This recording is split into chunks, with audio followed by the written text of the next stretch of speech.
Bom dia, turma, ou boa tarde, ou boa noite, né? Depois de ter visto, então, o reino fungi e falar um pouco sobre vitaminas, vamos dar um passo a mais aqui no nosso ano, tá? Vamos começar a ver hoje o reino protista, que vamos tratar dos protozoários. Lembrem-se que no reino protista eu tenho incluído, na verdade, dois tipos de organismos: os protozoários e também as algas. Porém, nesse capítulo, a gente não vai tratar por enquanto das algas, ok? Somente dos protozoários. As algas têm um capítulo à parte, mas elas também pertencem ao reino protista. Bom, falando então de protozoários, né? Quem são os protozoários? Caracterizando. São organismos unicelulares, então o corpo deles inteiro é apenas uma célula. Eucariontes, ou seja, a célula que é o corpo deles é uma célula com núcleo. Heterótrofos, ou seja, eles não fazem o próprio alimento, eles não realizam fotossíntese, em sua maioria. Podem ser aeróbios, usar o oxigênio, ou anaeróbios, não usarem o oxigênio. Por exemplo, alguns protozoários que vivem no intestino de ruminantes, por exemplo, são anaeróbios. Então, eles não usam o oxigênio. Habitat, onde é que eu encontro protozoários? Gente, varia, muitos locais diferentes. Eles estão no solo, na água doce e salgada, no interior de outros seres vivos, vivendo em mutualismo, por exemplo, como é o caso dos cupins, que têm protozoários no intestino, e aqui vale a pena dar uma pausa. Pode aparecer em prova. Os cupins são insetos, né? Insetos sociais, vivem em sociedade, ou seja, dividem trabalho. E os cupins se alimentam de madeira, certo? E aí, quando eu falo em madeira, eu vou pensar em celulose. Celulose. Porém, eles apenas ingerem a madeira que contém a celulose. A celulose é um carboidrato da parede celular das plantas. Só que os cupins, eles não digerem a celulose, eles não têm a enzima para digerir a celulose, que é a celulase. Então, o que acontece, na verdade, é que esses cupins têm no interior do intestino deles alguns tipos de protozoários. E esses protozoários conseguem fazer a digestão da celulose porque eles sim têm a enzima celulase. Então, eu digo que a relação ela é de mutualismo, ou seja, ela é obrigatória, por quê? Porque o que o cupim ele ganha? O alimento, que é a celulose digerida. O que o protozoário ganha? Ele ganha outros nutrientes vivendo no intestino do cupim e ganha abrigo, porque lá dentro ele está protegido. Se eu separo, turma, ambos morrem, porque a relação ela é obrigatória. Lembram-se, mutualismo é uma relação harmônica, interespecífica e obrigatória? Muito bem, então vale a pena lembrar desse caso, tá? Dessa relação entre cupins e protozoários. Adiante, os protozoários, eles têm a capacidade de formar cistos. Assim como as bactérias formam cistos, os protozoários também de uma forma muito semelhante. Então, por exemplo, esse desenho aqui que parece um coração com olhos, né? Não é um coração com olhos, é um protozoário flagelado. Então, essas linhas são os flagelos, chamados de giardia. Essa aqui é a giardia em sua forma normal. Quando o ambiente fica ruim, ela insista. Então, ela adquire essa forma aqui, que eu chamo de cisto. O que o cisto é? Uma forma de resistência. Então, os cistos são formas de resistência. A quê? Quando o ambiente fica desfavorável. Por exemplo, imagine que a giardia viva no intestino e aí alguém evacuou, a giardia saiu nas fezes, então ela não está mais no intestino. O que acontece? Ela não está no ambiente favorável para ela mais, que é o intestino, então ela insista no ambiente, ela vira um cisto. E aí, quando ingerida, esse cisto alcança o intestino novamente, e aí ele muda de cisto para a forma normal de novo. Isso é muito comum tanto em bactérias quanto em protozoários. Esses cistos, que são formas de resistência, é uma forma de sobreviver ao ambiente desfavorável, na verdade. Bom, quanto às formas, né? Entre os protozoários há várias formas, né? Eu fiz aqui um desenho esquemático para a gente ter uma noção, mas eu posso ter, por exemplo, formas, parece uma folha, como é o caso do Plasmodium. Opa, nome científico não grifei, tá errado, vamos grifar aqui. Plasmodium. Tem essa forma toda irregular, que é a forma da ameba. Eles podem ter flagelos, como é o caso do Trypanosoma cruzi, essa aqui é a Leishmania. Eles podem ter cílios, então a forma é bastante variável. Alguns protozoários são parasitas, e aí, por exemplo, aqui em cima, a giardia é um protozoário parasita, aqui embaixo. O Plasmodium é parasita, causador da malária. A ameba é parasita, quer dizer, nem todos, né? A ameba é parasita causadora da amebíase. O Trypanosoma cruzi é um parasita que causa doença de Chagas. A leishmania causa leishmaniose. Então, muitos são parasitas. Isso quer dizer que eles obtêm nutrientes, obtêm recursos do hospedeiro e causam doenças graves, por exemplo. A doença de Chagas não tem cura, né? Na ciência, a gente costuma dizer que os protozoários, eles são uma célula-organismo. Célula-organismo. Por quê?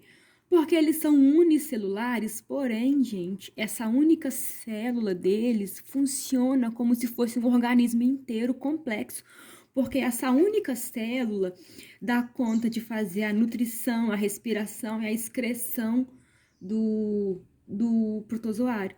Então, a única célula que compõe o corpo deles é capaz de fazer nutrição, né, absorver nutrientes do ambiente, é capaz de fazer a respiração por difusão através da membrana plasmática, excreção também é por difusão. Então, dizemos que é uma célula, mas que parece um organismo, porque ela faz tudo, entre aspas, né, ela faz muito do que um organismo mais complexo faz com apenas uma célula. Eles podem apresentar 2 núcleos, como é o caso da giardia, volta aqui em cima. Essa que parece um coração, essa estrutura aqui redonda e essa aqui não são olhos, né? Eles não têm olhos, então são 2 núcleos. Eles podem ter 2 núcleos.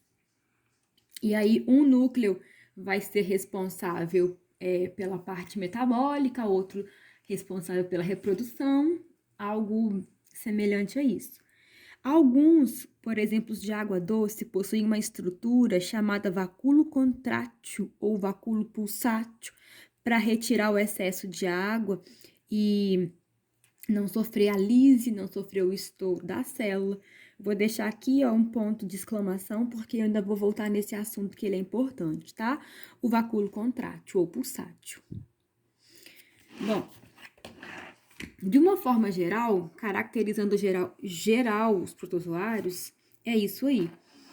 Eles são classificados em 4 grupos diferentes, usando o seguinte critério: forma de locomoção.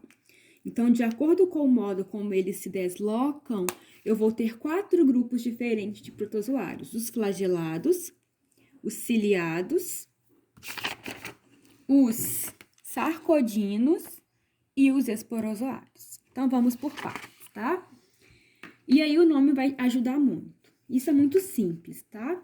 Protozoários flagelados, aqueles que têm flagelos, muito simples. O que o flagelo é? É uma estrutura de locomoção, gente, longa e pouca. Quem tem flagelo tem 1, 2, 3, 4 flagelos, geralmente para por aí. E eles são estruturas compridas, são longos e poucos. Então, perceba aqui. Opa, faltou um esquema aqui, ó.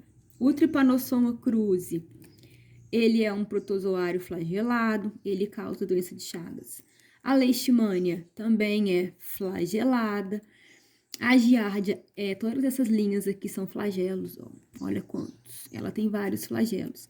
Então, eles se locomovem batendo esses flagelos. E, gente, vamos lembrar que a única célula humana que tem flagelo é o espermatozoide. É muito semelhante, tá? A estrutura é muito semelhante. Muito bem, flagelados locomovem-se por flagelos. Ciliados locomovem-se por cílios. Os cílios são contrário dos flagelos. Se os flagelos são longos e poucos, os cílios são muitos e curtos. Então, observe aqui o meu desenho. O esquema que eu fiz de protozoário ciliado é o paramécio. O paramécio, ele é um protozoário de água doce e todas essas estruturas aqui, ó, esses risquinhos, são os cílios. Então, veja que são muitos e curtos. Então, ele vai batendo esses cílios e vai se locomovendo na água, certo? Bom, eu coloquei o paramécio aqui. Eu coloquei o paramécio como exemplo de ciliado, turma, porque acontece algo com ele muito interessante, que é o controle osmótico. Vou grifar aqui porque é importante, tá? O paramécio, ele faz o controle osmótico, que é o controle de água através de uma estrutura, uma organela que existe dentro dele chamada vacúolo contrátil. Então, observe, essa estrutura aqui, que lembra, né, uma flor, algo parecido com flor. Então, ele tem, no meu desenho aqui são 2 vacúolos contráteis ou pulsáteis, e esse vacúolo, ele é responsável por eliminar, expulsar o excesso de água de dentro para fora, né, do protozoário. Então, vamos situar aqui esse protozoário. O paramécio, ele é um protozoário de água doce, né? E aí, quando eu penso em água doce e em água salgada, eu vou lembrar de concentração, de meio hipotônico, hipertônico ou isotônico, e vou lembrar de osmose. Espero que vocês se lembrem de osmose. Para quem não lembra, vamos rever aqui. Observação.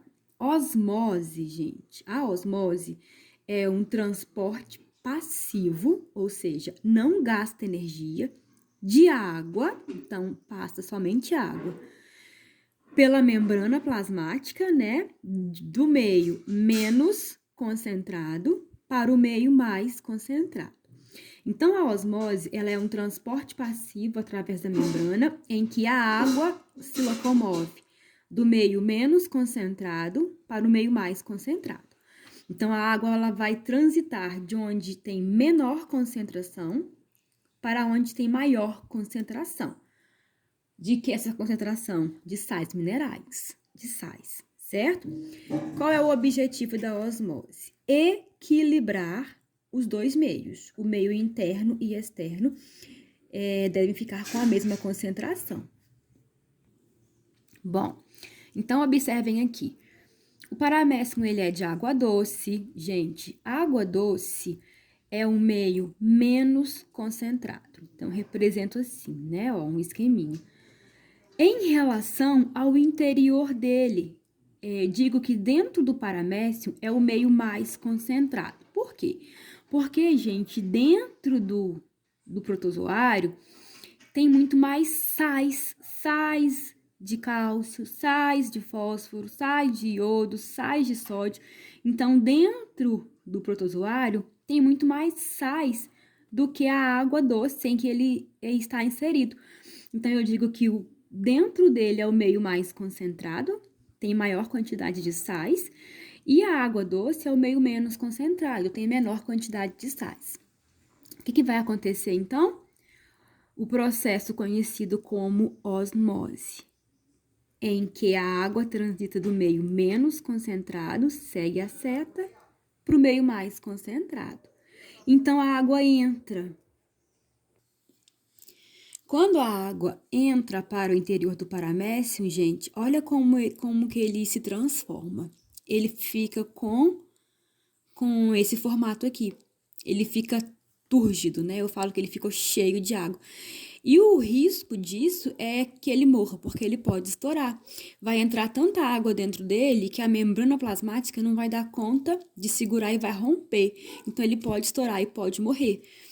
Mas antes que isso aqui aconteça, ele não fica dessa forma, por quê? Por causa dos vacúolos contráteis e pulsáteis. Então, à medida que a água vai entrando por osmose, o vacúolo vai expulsando para o meio externo. Então, entra por osmose e sai pelo vacúolo. Entra água por osmose e sai pelo vacúolo. Isso eu chamo de controle osmótico. Então, essa organela, que é o vacúolo contrátil ou pulsátil, é importante para esses protozoários de água doce, porque eles expulsam o excesso de água de dentro para fora desse ser. E ele não chega a esse ponto aqui, ó, em que fica túrgido e pode estourar. Certinho? Muito bem.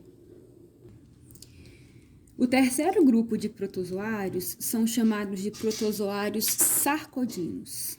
Sarcodinos. Os sarcodinos, turma, locomovem-se por pseudópodes, que são projeções citoplasmáticas. É o caso da ameba. Veja aqui o meu desenho. Eu fiz aqui uma ameba, o nome dela é Entamoeba histolítica, coloquei o nome dela porque ela é parasita, causa doença séria no intestino. Mas a ameba, ela tem essas expansões aqui, ó, que eu chamo de pseudópodes, que são os falsos pés. E ela se locomove utilizando essas estruturas.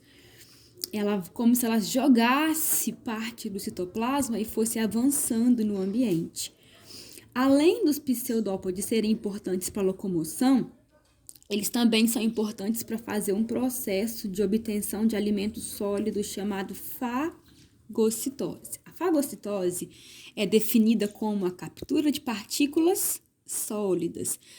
Então, observe aqui, eu tenho a ameba, uma partícula aqui, por exemplo, uma partícula de alimento.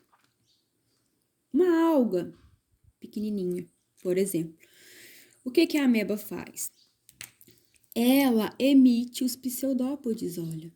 Essas projeções citoplasmáticas engloba a partícula e a partícula está aqui dentro. Agora, ela vai apenas digerir. Então, esses pseudópodes, eles têm a função de locomoção, também função de captura de alimentos. Um processo chamado fagocitose. Lembrem-se que se essa partícula ela fosse líquida, o processo não seria fagocitose, seria pinocitose, que é um pouquinho diferente, mas é matéria para um assunto posterior ainda. E o último grupo de protozoários são os protozoários esporozoários. Os esporozoários, gente, eles não possuem forma de locomoção. Portanto, todos os esporozoários são parasitas, porque ele depende de um hospedeiro para transportá-los. É o exemplo do Plasmodium. O Plasmodium é o protozoário causador da malária. Há várias espécies de Plasmodium. Então, perceba que ele não tem flagelo, ele não tem cílios e ele não tem os pseudópodes. Ele vai se locomover, então, através do sangue do ser ao qual ele infecta. Bom, e os protozoários, então, eles vão ser abordados de agora para frente de acordo com a importância médica, tá? Eles são causadores de doenças. Então, vamos falar agora das protozooses, que são as doenças causadas por protozoários. Mas eu vou dividir o vídeo, tá? Para não ficar muito longo. Até!